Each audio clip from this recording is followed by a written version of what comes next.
Nelson Mandela একবার বলেছিলেন, যতক্ষণ না কাজটি শেষ হচ্ছে ততক্ষণ সব কিছুই অসম্ভব বলেই মনে হয়।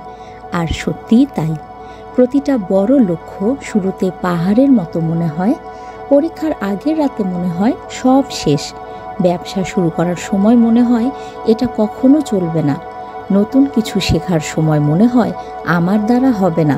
কিন্তু জানো, একবার শুরু করো, একটা ছোট পদক্ষেপ নাও, দেখবে পরের পা আপনা থেকেই পড়ছে।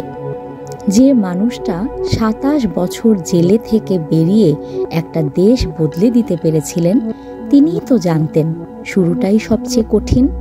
মাঝপথে হাল ছেড়ে দিলে অসম্ভবই থেকে যায়, কিন্তু শেষ পর্যন্ত টিকে গেলে একদিন পেছনে তাকিয়ে নিজের কাছেই অবাক লাগবে, এটাই কি এত কঠিন ছিল?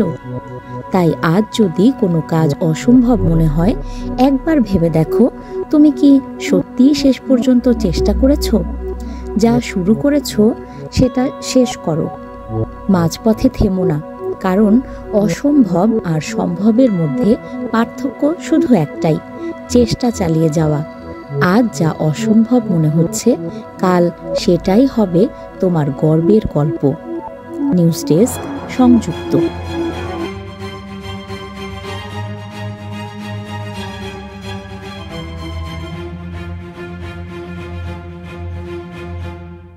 সাবস্ক্রাইব করে সংযুক্তের সঙ্গে থাকুন।